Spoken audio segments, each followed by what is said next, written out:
membawa keridhaan Allah Subhanahu wa Ta'ala. Duduk membawa cinta, datang membawa cinta karena cinta. Semoga pulang Allah cintai kita.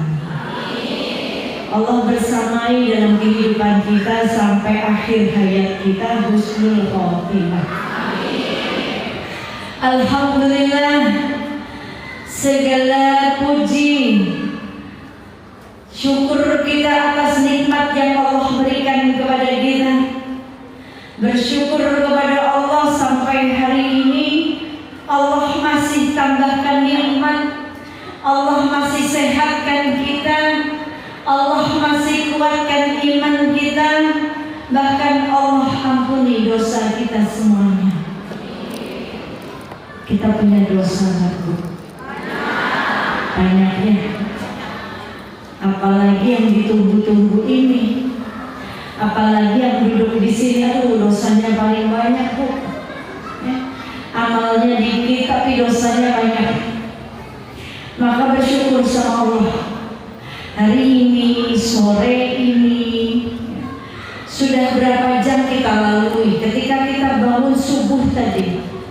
Misalkan kita bangun jam 4, sudah hampir 24 jam nih kita. Udah jam 4 lagi, udah jam 4 sore sekarang. Udah berapa jam nih kita Bu? Sudah berapa jam kita dikasih kesempatan sama Allah, diberikan nafas, masih sehat, dikasih rizki. Rezeki itu bukan hanya materi, tapi hati kita lapang rezeki, hati tenang rezeki. Masih bisa mengerjakan amal soleh dimudahin sama Allah rezeki. Punya anak soleh solehah rezeki. Suami baik rezeki. Ini. Maka sampai sore ini waktunya kita nih dimudahin sama Allah. Bahkan kita duduk di sini, ini sudah kehendaknya Allah, Allah mudahkan. Ketika Allah ridho sama kita berbuat baik itu dimudahkan sama Allah. Kita beramal soleh itu dimudahin sama Allah. Itu kalau Allah sudah ridho. Ada orang rumahnya depan masjid, jarang ke masjid, berat banget ke masjid. Ada orang rumahnya samping masjid, susah banget diajak masjid, diajak hadir majelis susah. Maka ketika kita dimudahkan langkah kita bersyukur. Tidak semua orang mendapatkan anugerah seperti ini. Karena anugerah terindah dari Allah itu bukan karena kayanya kita. Anugerah terindah dari Allah itu bukan dari kekayaan. Karena kekayaan gak abadi. Hari ini hartanya kita, besok mungkin bisa jadi hartanya anak-anak. Karena hari ini tuh milik kita tuh hari ini, besok belum tentu milik kita, besok bisa jadi miliknya Allah. Mungkin besok kita sudah kembali kepada Allah, maka yang milik kita hari ini, maka yang kita pikirkan hari ini. Hari ini kita semangati diri kita untuk beramal soleh. Hari ini kita semangati diri kita untuk mengumpulkan harta di sini, yaitu amal yang kelak akan kita bawa dalam tidur panjangnya kita, yaitu setelah kematian.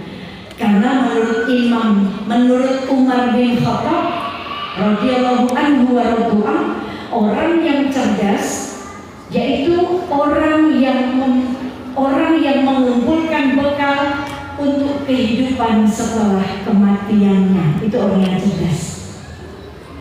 Orang yang cerdas yang ngumpulin bekal. Di dunianya dia mengumpulkan bekal untuk dibawa setelah kehidupan kematiannya, setelah kematiannya. Karena setelah kematian ada kehidupan Bu. Panjang hidupnya. Perjalanannya semakin panjang. Kalau perjalanan di dunia singkat pendek, gak bisa ditebak perjalanan di dunia. Besok gak ada yang tahu siapa yang mati duluan. Kan gitu ya begitu. Seperti perjalanan di dunia sangat pendek, sangat singkat dan tidak bisa ditebak. Kapan waktu kita kembali kepada Allah gak bisa ditebak. Karena kematian gak melihat umur. Kematian bukan untuk yang sudah tua, yang muda juga banyak yang meninggal. Kematian bukan untuk orang yang sehat, yang sakit, yang sehat juga banyak yang kembali kepada Allah. Maka hari ini milik kita, besok belum tentu. Hari ini kita punya harta, itu harta kita. Maka berikan, pakai ke jalan Allah, karena belum tentu besok masih jadi hartanya kita. Bisa jadi besok ketika kita sudah kembali ke Allah, harta itu jadi warisan untuk anak-anak kita. Ini makanya sekarang kita syukuri, kita nikmati, kita jalankan sesuai dengan petunjuk yang Allah berikan. Alhamdulillah, dengan nikmat iman yang Allah titipkan, semua manusia punya iman, tapi kadar keimanannya beda-beda. Ada yang imannya naik, ada imannya yang stabil, ada imannya yang lagi turun. Kalau sekarang imannya gimana? Kalau sekarang imannya lagi gimana nih? Ibu-ibu, imannya lagi naik atau lagi turun? Naik ya, nggak turun nggak ya? Karena iman manusia naik turun. Hari ini, sore ini mungkin imannya lagi naik semua karena lagi ngaji. Nanti pulang dari ngaji, misalkan lagi jalan-jalan sama temen, ngopi-ngopi, temennya gibah, ikut-ikutan gibah, turun lagi imannya. Maka iman itu jangan tergantung suasana. Sekarang lagi ngaji, kencang imannya, ya udah.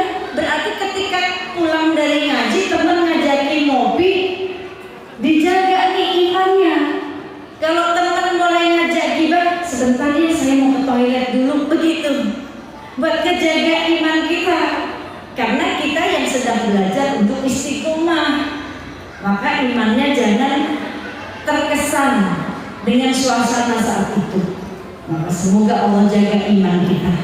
Kita bisa jaga iman kita, Allah kuatkan iman kita. Kita bisa terus merawat iman kita, karena iman harus dirawat, Bu.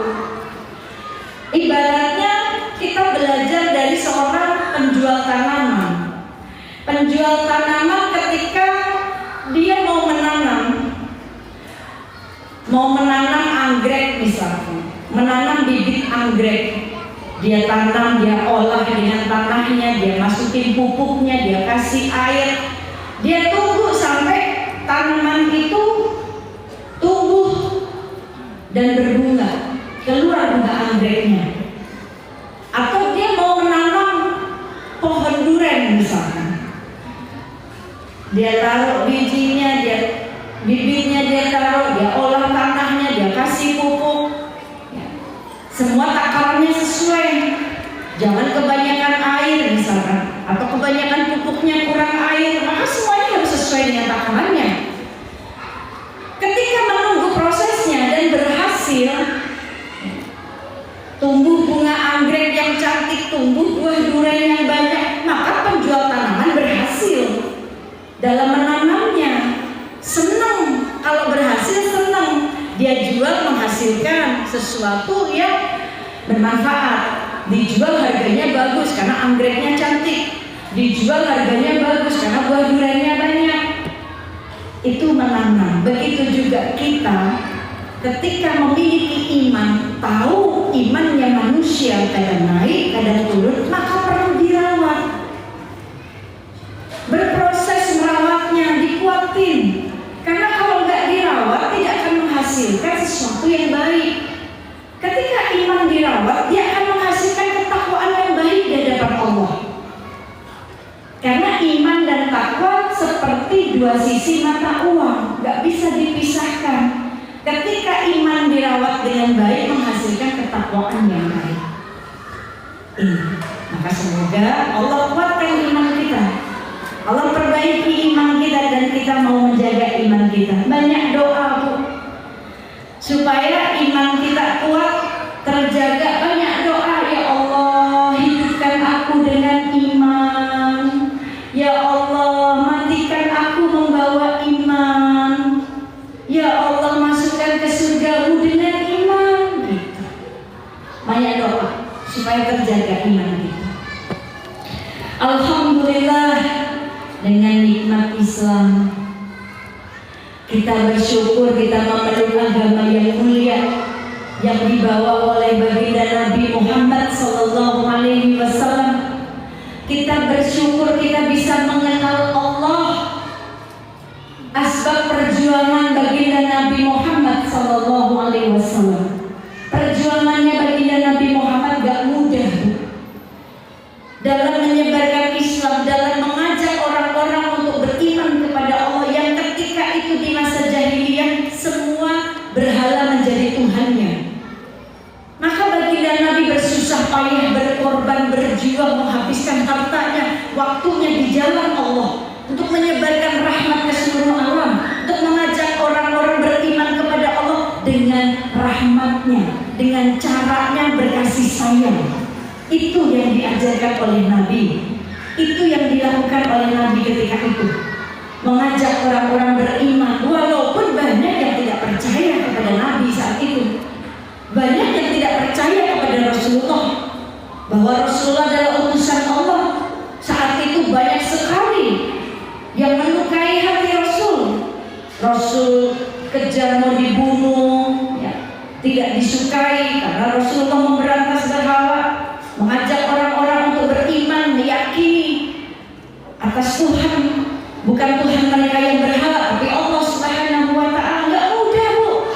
Rasul dibenci, dikatakan penipu, dikatakan pembohong, dikatakan pemfitnah, dikatakan penyair.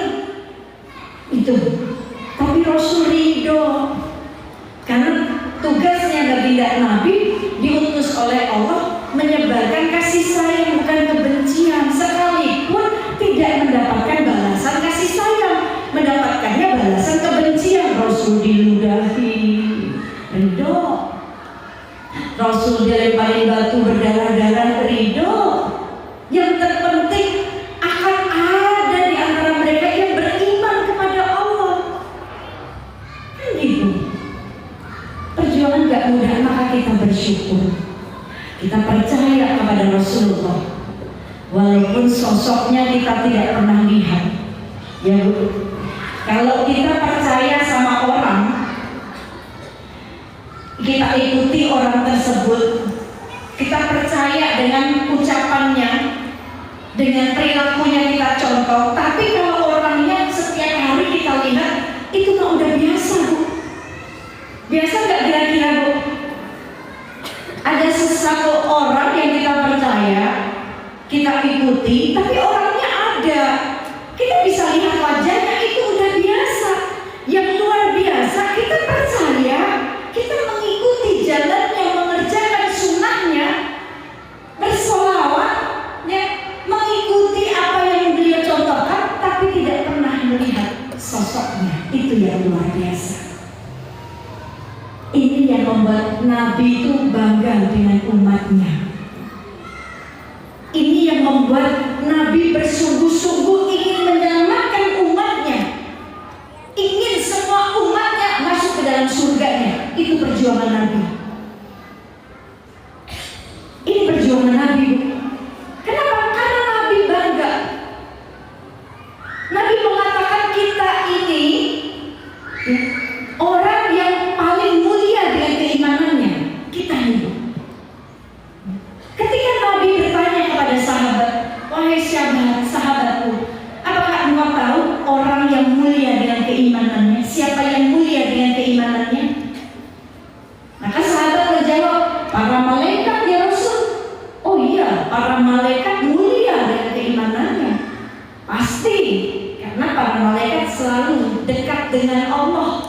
Tapi bukan itu jawaban yang aku maksud.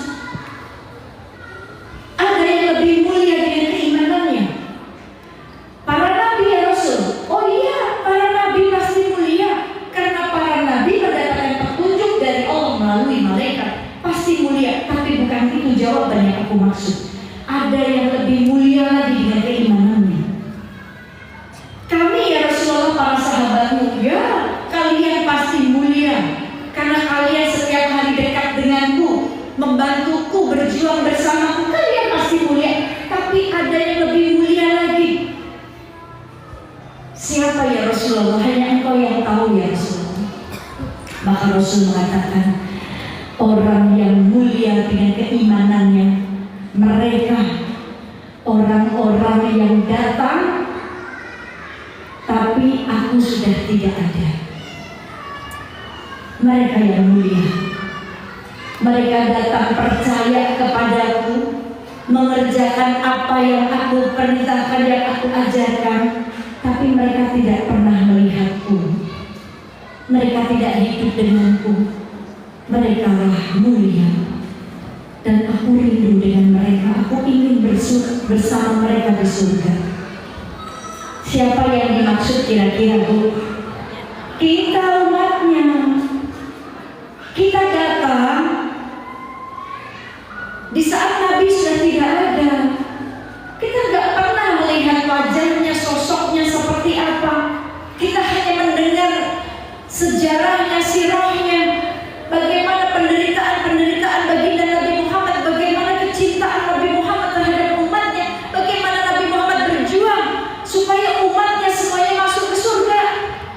Tapi kita tidak pernah melihat sosoknya. Tapi kenapa kita mengikuti, Bu? Karena kita cinta, karena kita yakin, kita punya iman, kita beriman, dan kita yakin ketika kita mengimani, kita mengikuti, kita menjalankan apa yang diajarkan, mencontoh apa yang dilakukan oleh Nabi. Nabi berjuang, surganya kita, insya Allah semoga kita semuanya masuk surga bersama Nabi. Ini akan Nabi berjuang sungguh-sungguh untuk menyelamatkan umatnya semua ke surga. Bahkan ketika semua nabi sudah menduduki kursinya masing-masing di singgasananya, di kursi singgasananya para nabi sudah duduk, hanya Nabi Muhammad saja yang belum menduduki kursinya, belum menduduki singgasananya. Kemana beliau? Ternyata beliau menunggu di pintu neraka. Ketika ditanya, ya Rasulullah, untuk apa engkau berdiri di depan pintu neraka? Bukankah kedudukanmu itu lebih tinggi dari Nabi Ibrahim? Kenapa Nabi Ibrahim yang berdiri di pintu surga sedangkan engkau berdiri di pintu neraka? Nabi mengatakan, karena aku ingin menyelamatkan umatku yang melalui pintu neraka. Ini Masya Allah, kita punya Nabi yang berjuang untuk kita. Hidupnya Nabi penuh dengan penderitaan. Jadi kalau kita merasa hidup kita paling menderita, malu sama Nabi. Kalau kita bilang saya kelaparan, malu sama Nabi. Nabi 3 hari gak makan, Bu. Pernah gak kita 3 hari sampai gak makan, Bu? Pernah gak, Bu? 3 hari Ibu gak makan, pernah? Sama sekali gak makan, pernah? Pernah sama sekali gak makan 3 hari? Gak masuk makanan sama sekali, pernah? Hah?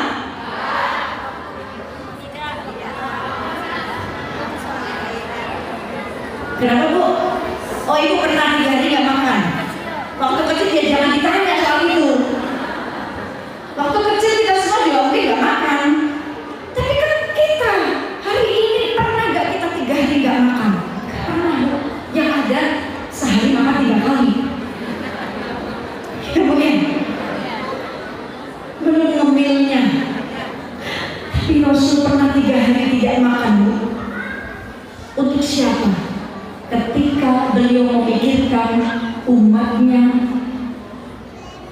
yang disediakan tempat di neraka ke-7 oleh Allah. Ketika beliau mengetahui dari malaikat Jibril bahwa Allah menciptakan neraka ke-7 untuk umatnya yang melakukan dosa besar tapi tidak mau bertobat kepada Allah, Allah menciptakan neraka ke-7 itu untuk umatnya. Maka Rasul menangis, Rasul sedih, hingga Rasul tidak mampu untuk menelan makanannya, Rasul tidak makan. Beliau bertobat.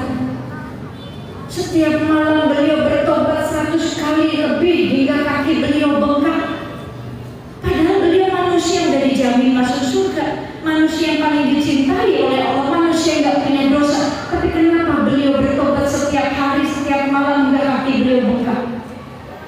Ketika istri beliau, Sayyidah Aisyah radhiyallahu anha wa radhiallahu bertanya, wahai suamiku ya Rasulullah, aku perhatikan kau belum tidur sama sekali. Tidurlah walaupun sekejap. Ya Aisyah, kalau aku tidur siapa yang memikirkan umatku? Bagaimana keadaan umatku Aisyah? Tapi engkau tidak punya dosa. Aku perhatikan setiap malam kau bertobat 100 kali lebih hingga kakimu bengkak. Untuk apa? Ini untuk menambal taubat umatku. Jikalau ada umatku yang dicabut nyawanya belum sempat bertobat kepada Allah, aku berikan taubatku untuk umatku. Coba, ada manusia yang begini bu, mikirin dosa kita. Yang ada kita sering banget mikirin dosa orang lain, tapi sibuk dengan dosa orang lain, gak sibuk dengan dosa sendiri. Betul gak bu? Kalau bedanya Rasul sibuk memikirkan dosanya kita hingga Rasul bertobat 100 kali lebih hingga kaki beliau bengkak. Tapi kalau umatnya, ya umat akhir zaman lebih sibuk mikirin, sibuk dengan dosa orang lain. Ini, maka kita bersyukur dimuliakan oleh baginda Nabi Muhammad. Semoga kita mendapatkan kemuliaan itu. Semoga kita mampu menyenangkan hati Nabi. Karena Nabi sudah banyak menderita bu. Kapan sih bu Nabi gembira? Kapan Nabi bahagia? Saya mau tanya sama ibu-ibu. Kapan Nabi bahagia? Bahagianya Nabi ketika sudah bisa melihat umatnya semuanya masuk surga. Itu yang membuat Nabi bahagia.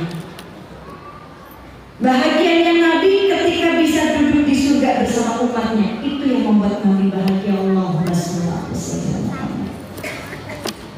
Ibu-ibu yang dirahmati oleh Allah, hari ini kita ingin membahas temanya tentang silaturahmi tanpa batas. Apa silaturahmi itu? Apa silaturahim itu? Silaturahmi ataupun silaturahim maknanya sama. Dalam bahasa Arab sila itu menjalin hubungan, rahim itu kasih sayang, maka silaturahim menjalin hubungan kasih sayang. Mau silaturahmi pun sama maknanya. Tetapi silaturahmi yang bagaimana yang mendatangkan keridhaan Allah?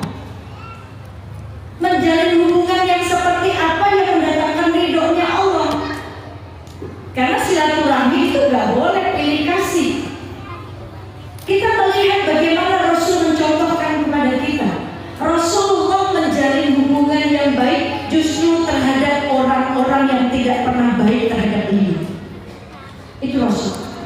Rasul menjalin silaturahmi, menjalin hubungan yang baik, berinteraksi dengan baik justru terhadap orang-orang yang tidak baik terhadap beliau.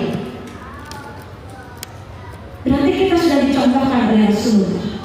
Ini yang mendatangkan rahmat Allah. Ini yang mendatangkan turunnya rahmat Allah.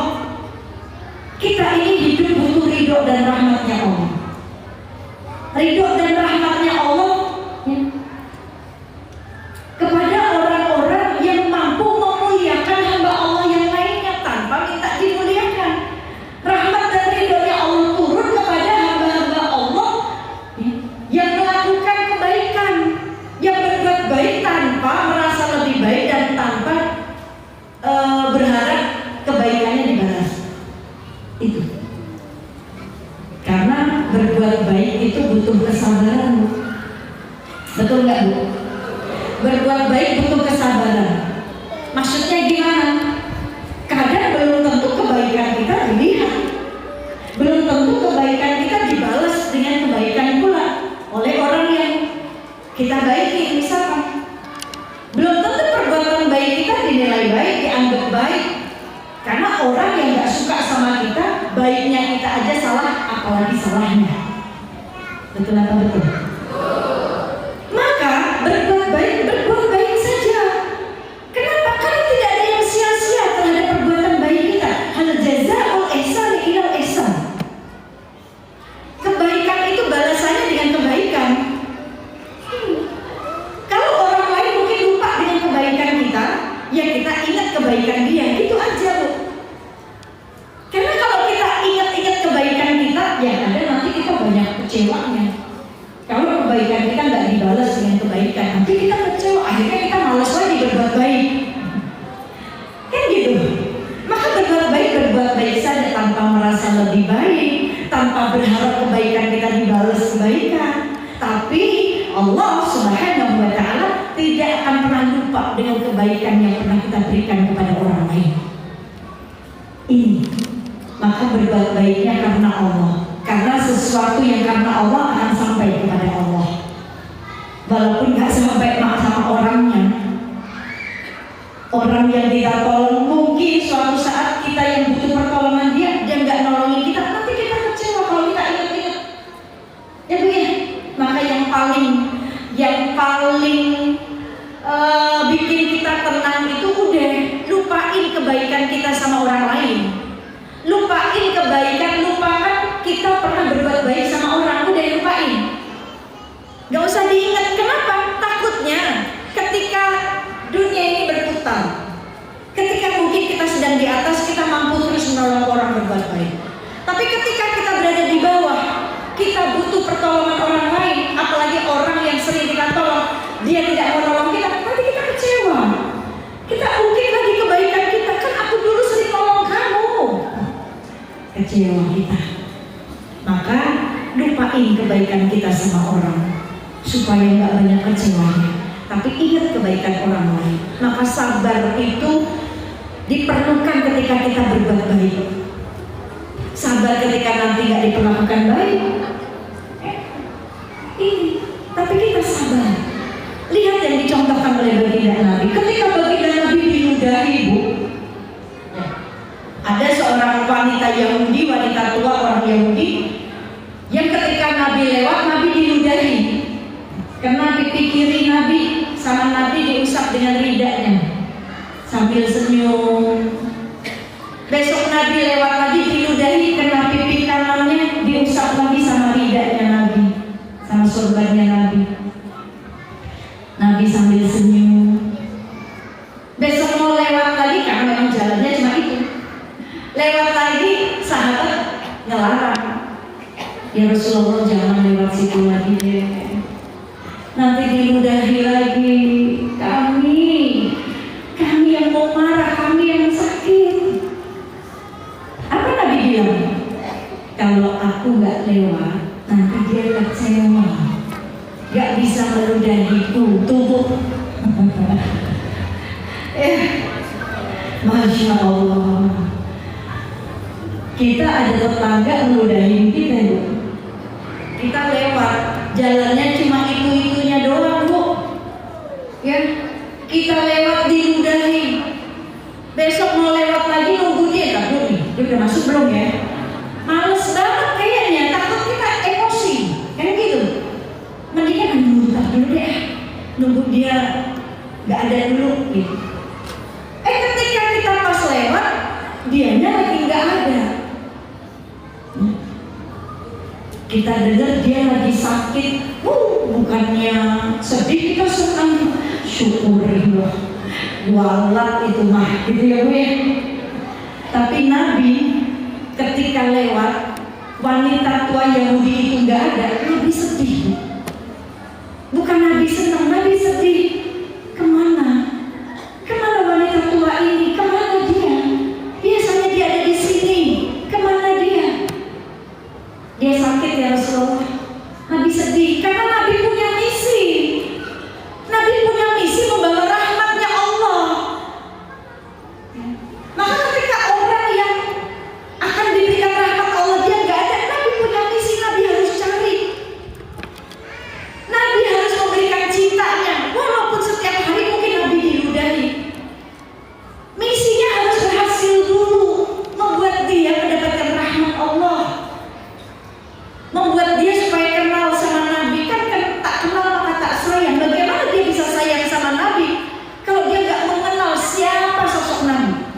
Siapa, bagaimana sifatnya baginda Nabi Muhammad. Maka ketika mendengar orang tersebut sakit, Nabi buru-buru ke pasar membawakan makanan buah-buahan. Dijenguklah wanita tersebut. Kaget, dipikir mau balas dendam. Ya Muhammad, untuk apa kau datang ke sini? Engkau marah? Tidak, Bu. Aku datang ke sini menjengukmu. Aku bawakan makanan, bawakan buah. Tapi untuk apa? Bukankah aku sudah berlaku buruk terhadapmu? Nabi katakan, karena engkau tidak mengenalku. Tuh, maka ada istilah tak kenal maka tak sayang. Kenali dulu biar bisa sayang. Kita kebiasaan melihat sosial media misalkan, terus kita benci sama orang tersebut, padahal kita nggak kenal. Tinggal 24 jam sama dia aja enggak, Bu. Kalau kita benci, kita asik ngetik, lalu menghujat, merendahkan, menilai, bahkan menghina. Dipikir Allah senang dengan apa yang kita lakukan. Wah,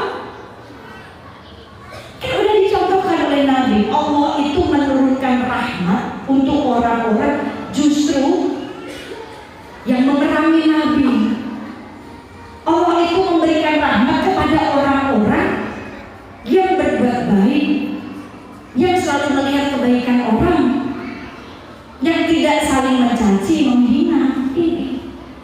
Maka ketika itu orang Yahudi tersebut kaget. Ibu, dimakan ya, buah yang aku bawa dimakan, supaya engkau cepat sembuh. Kalau engkau sembuh kan engkau bisa meludahiku lagi. Tuh, Bu, ditawarin Bu sama Rasul. Kita gimana, Bu?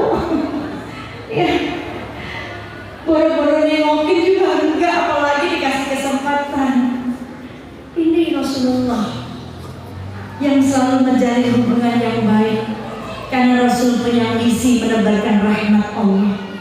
Rasul gak kepengen orang tersebut gak dapat rahmatnya Allah. Rugi kalau gak dapat rahmatnya Allah, ya bagaimana kita bisa masuk surga? Maka ketika kita pengen mendapat rahmat Allah, caranya kul in kuntum tuhibbunallah fattabi'uni yuhibbukumullah wa yaghfir lakum dzunubakum. Katakan jika engkau benar-benar mencintai Allah, ikuti aku, niscaya Allah akan mencintaimu dan mengampuni dosamu. Ini ayat ini turun asbabun nuzulnya ketika itu ada para sahabat, orang-orang yang mencintai Allah yang duduk bareng dengan Rasulullah. Tapi ada salah satu yang mengatakan aku hanya mencintai Allah, jadi dia tidak mencintai Nabi. Dia hanya mencintai Allah, tidak mencintai Rasulullah. Maka turunlah ayat tersebut, qul in kuntum tuhibbunallah fattabi'uni yuhibbukumullah wa yaghfir lakum dzunubakum. Allah mengatakan kepada Nabi Muhammad, ya Muhammad, katakan kepada mereka, jikalau kalian benar-benar mencintai Allah, ikuti aku, supaya Allah mencintaimu dan diampuni dosamu. Maka kalau kita pengen dapat cintanya Allah, rahmatnya Allah turun untuk kita, ya ikuti apa yang sudah Nabi contohkan. Berbuat baik kepada siapapun tanpa merasa lebih baik dari orang lain dan tanpa berharap kebaikan kita dibalas. Ibu-ibu yang dirahmati oleh Allah, silaturahmi yang diajarkan Rasulullah seperti itu. Apa tujuannya? Ya. Bahkan Allah Subhanahu wa Ta'ala firmankan, ya, anjurkan kepada kita di surat An-Nisa. Allah mengatakan bahwa dan bertakwalah engkau kepada Allah dan dengan namanya engkau saling meminta satu sama lain, dan jalinlah silaturahmi. Berarti silaturahmi itu perintah Allah. Tujuannya untuk apa, Bu? Menjalin tali persaudaraan, mempererat tali persaudaraan. Kita datang ke sini bertetangga satu komplek kadang, tapi nggak pernah negur misalkan, karena pernah berselisih. Datang ke sini, ketika nengok, ada dia ternyata, gitu misalkan, Bu.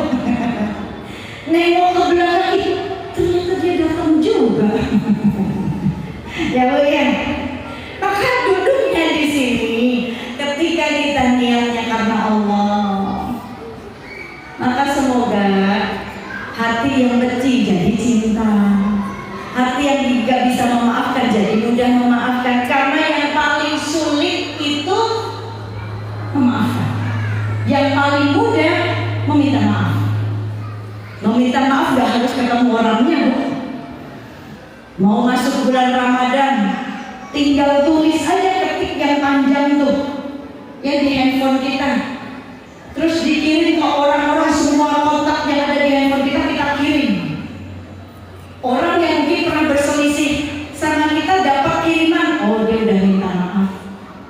Nah, tapi begitu besoknya ketemu langsung buang muka, Bu. Sayang, Bu, mukanya dibuang. Emang ada yang nampung. Kalau buang muka kadang masih gede kan gitu. Maka yang paling sulit adalah memaafkan. Tetapi ketika kita mudah memaafkan, kita akan mendapatkan sifat maafnya Allah. Karena memaafkan itu, Bu, kita sedang tidak berdamai kepada orang yang berselisih dengan kita, orang yang sedang zolim sama kita. Kita nggak sedang berdamai dengan dia, tapi kita sedang mengajak diri kita. Kita sedang berdamai dengan diri kita sendiri. Kita pengen hidup tenang, jadi kita ajak diri kita buat berdamai dengan hati, bukan berdamai dengan orang yang mungkin sedang zolim sama kita. Sekalipun ya kita damai sama dia, tapi musuh terbesarnya itu ada dalam diri kita sendiri, yaitu hawa nafsu. Maka kita sedang mengajak damai hati kita, menjatuhkan musuh terbesar dalam diri kita sendiri, yaitu hawa nafsu. Maka tujuan silaturahmi tadi mempererat tali persaudaraan, membuka pintu hati agar lapang. Dan manfaatnya apa, Bu?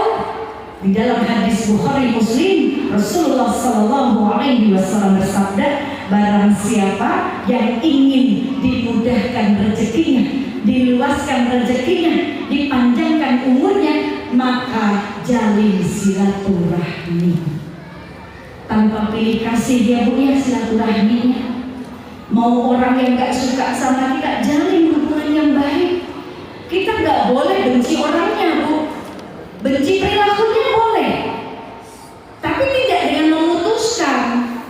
Untuk menghindar mungkin boleh, untuk menjaga hati kita supaya gak kotor hati, supaya kita gak terpancing emosi, boleh. Misalkan kita mau menjauh dulu, tapi jangan putuskan silaturahminya dengan apa? Doa. Doakan yang baik, yang terbaik untuk mereka mungkin yang tidak suka dengan kita. Doain yang baik-baik, ya Allah, dia itu umat Nabi sama kayak aku, dia itu hambamu sama kayak aku, yang sedang mencari ridhomu, yang sedang mencari maafmu. Maka ya Allah, maafkan dia, berikan dia hidayah, lembutkan hatinya. Kan gitu, Bu. Sampai Allah berikan hidayah, sampai Allah rubah, kita jalin lagi hubungan.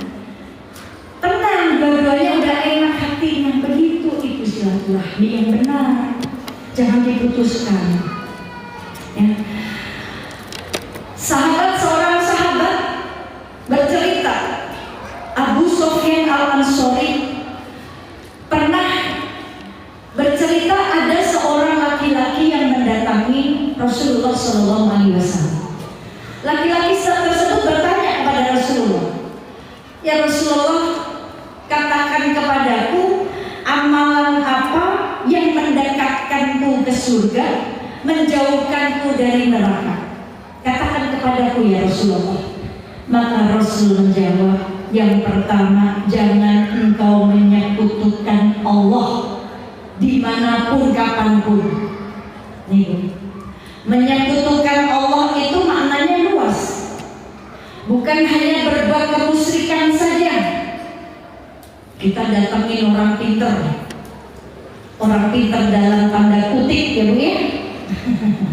Kalau ada ya orang hari ini datang ke orang pinter, masih datang senang datang ke orang pinter untuk minta sesuatu, berarti yang datang orang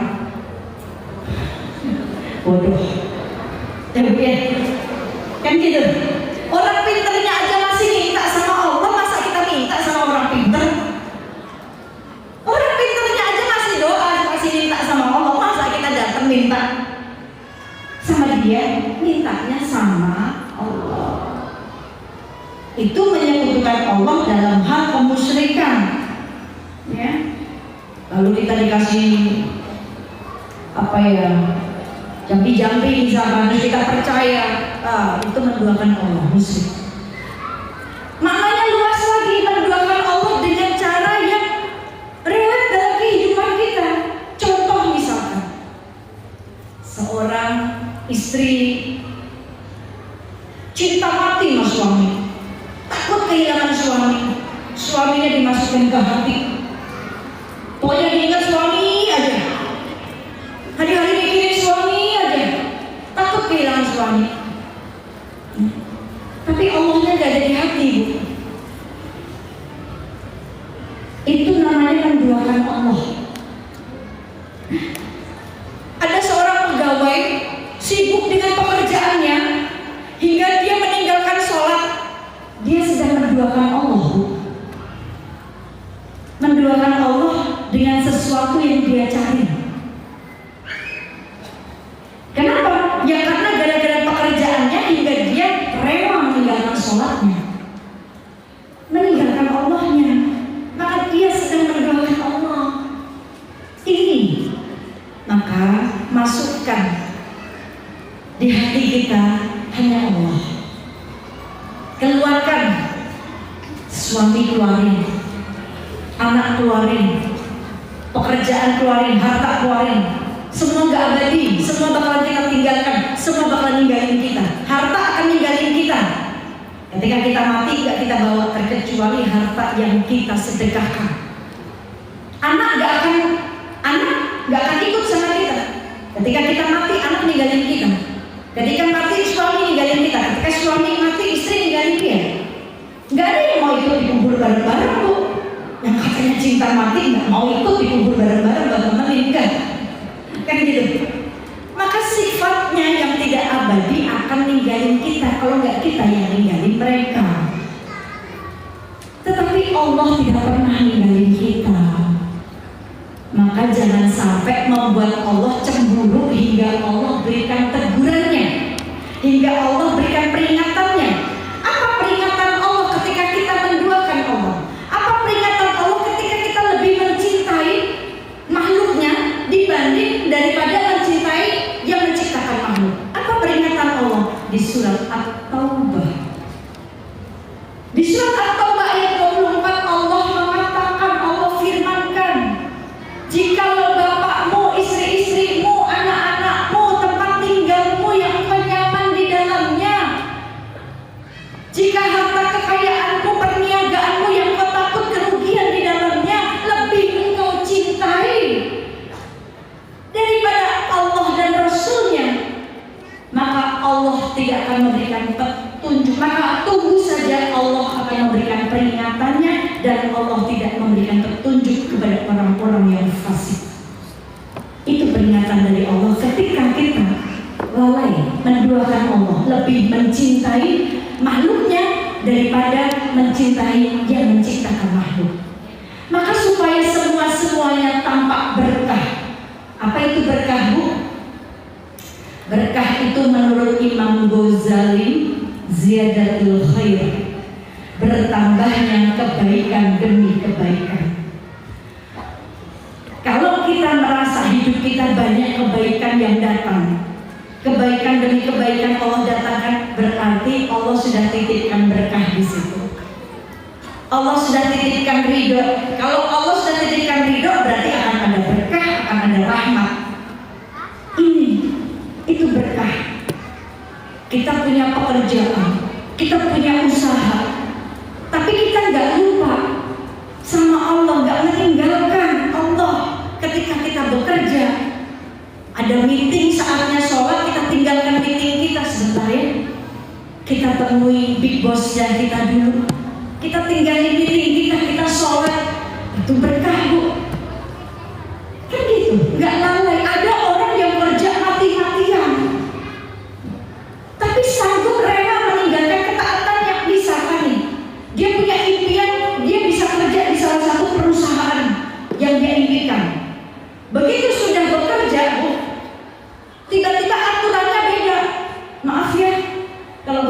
istri nggak boleh menggunakan jilbab, misalkan nih, sesuatu yang sudah dia impikan, sesuatu yang dia udah kejar, namanya manusia, maka dia sanggup Bu, dia sanggup meninggalkan ketaatannya kepada Allah. Banyak kasus yang seperti itu, hingga akhirnya dia lepas jilbabnya untuk bekerja di tempat yang memang dia sudah cita-citakan. Ini yang dimaksud mengejar dunia dengan meninggalkan akhiratnya. Kita kejar mati-matian sesuatu yang enggak kita bawa mati. Apa yang kita bawa mati? Ketaatan, amal solehnya kita. Maka ketika kita dihadapkan dengan hal tersebut, kerja tapi harus membuka auratnya, kembalikan kepada Allah. Ya Allah, aku tidak mau kehilangan ketaatanku. Semoga Engkau berikan pekerjaan yang jauh lebih baik dari ini.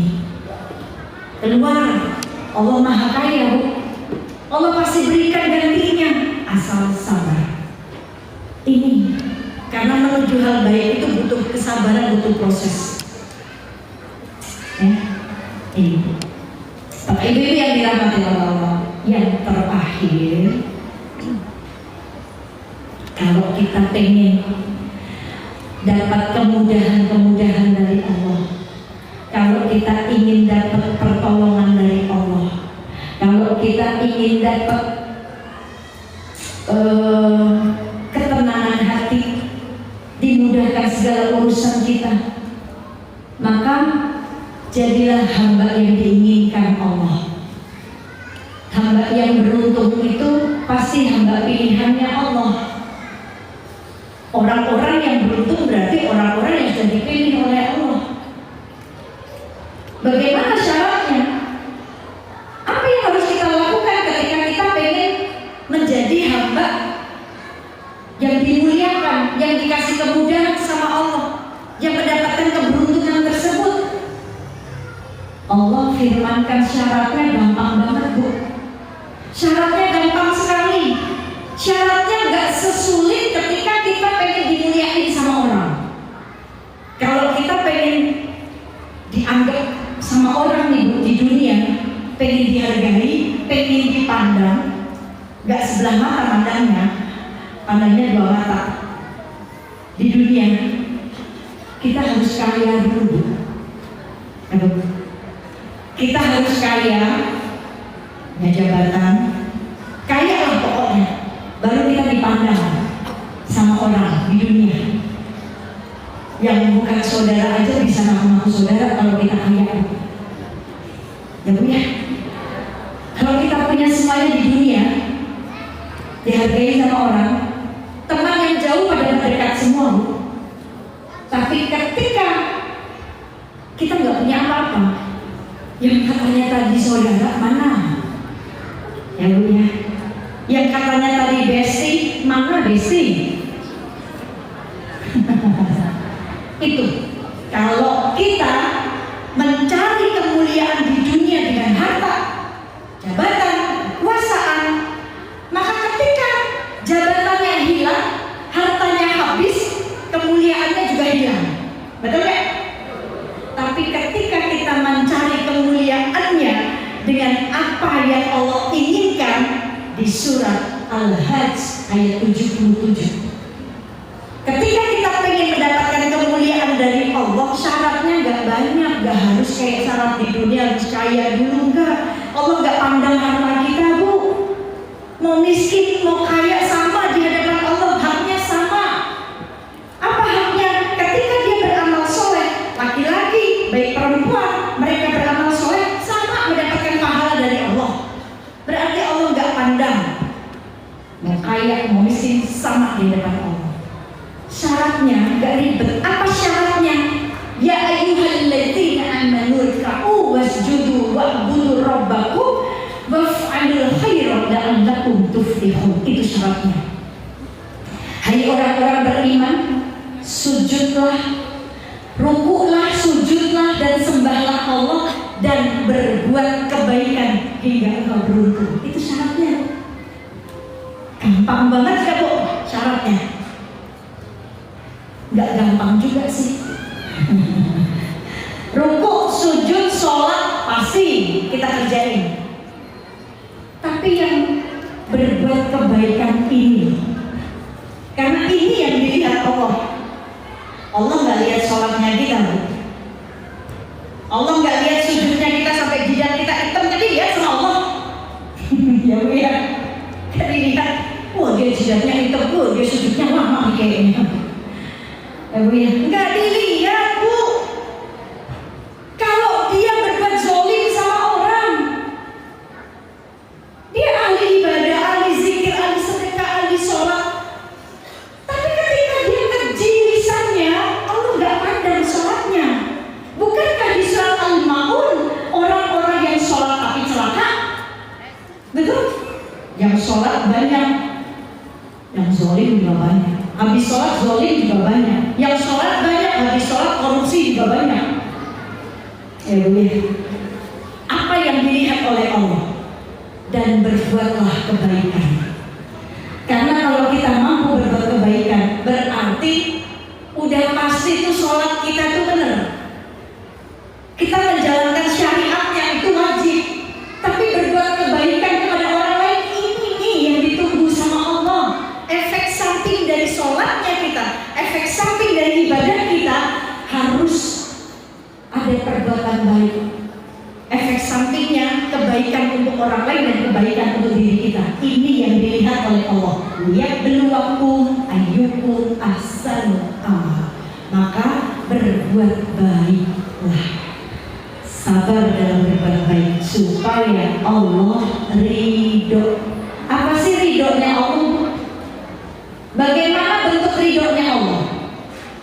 Ketika Allah ridho dengan hambanya itu seperti apa? Bentuk ridhonya Allah, Allah mudahkan hambanya beramal soleh. Allah mudahkan hambanya melakukan kebaikan. Walaupun mungkin kita dalam keadaan sulit, ekonomi kita sulit, uangnya segitu-gitunya, tapi kenapa kita mau membantu orang lain padahal kita juga sedang susah? Itu tanda Allah ridho. Kita mudah aja melakukan kebaikan walaupun kita pun juga sedang susah. Ketika kita susah tapi memudahkan kesusahan orang lain, meringankan kesusahan orang lain, Allah akan menghilangkan kesusahan kita. Ini yang dilihat oleh Allah. Ini yang menjadikan kita menjadi hamba yang beruntung. Banyak-banyak berbuat baik dan banyak-banyak sabar ketika berbuat baik. Sabar ketika perbuatan baik kita nggak dilihat oleh manusia, tapi Allah yang menciptakan manusia tidak pernah tidak lihat kebaikan kita. Ya Bu, insya Allah. Dan terakhir, tanda cintanya kita kepada Allah, tanda ridhonya kita sama Allah tuh apa, Bu? Kalau tadi kan Allah ridho sama kita tuh kita dimudahin amal solehnya, kita dimudahin supaya kita bisa istiqomah. Tapi tanda kita ridho sama Allah tuh apa? Buktinya apa? Tanda kita ini juga ridho sama Allah. Tandanya kita mencintai ujian yang Allah titipkan untuk kita. Kita mencintai ketetapan Allah. Walaupun yang ditetapkan oleh Allah tuh gak ngenakin hati kita, misalnya, ya Allah ujiannya kayak gini sih ya Allah, kan saya maunya kayak gini ya Allah. Kata Allah, udah, itu yang terbaik buat kamu. Karena yang menurut kita baik belum tentu baik dalam versinya Allah, tapi menurut Allah baik, udah pasti baik buat kita. Itu tanda kita ridho. Apa ridho, Bu? Rela hati menerima ketetapan yang Allah sudah tetapkan, lapang hatinya. Ini karena kita fokusnya kepada Allah, bukan fokus kepada ujiannya. Kalau kita ridho, saat kita nggak mampu, Allah mampukan. Saat kita nggak sanggup, Allah sanggupkan. Saat kita nggak kuat, Allah kuatkan. Gitu. Ini yang ngomong juga lagi belajar, Bu. Ya, sedang belajar tapi sudah menikmati. Bukan sombong, tapi saya mengatakan saya sudah menikmati. Kalau saya nggak ridho, saya nggak di sini, Bu. Tapi karena saya ridho dengan segala yang Allah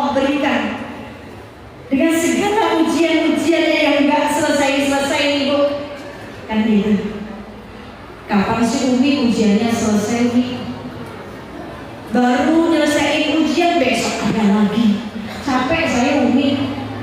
Kapan ujian saya selesai? Besok sih itu mati selesai ujian. Betul Bu? Tinggal mempertanggungjawabkan selama kita di alam kubur.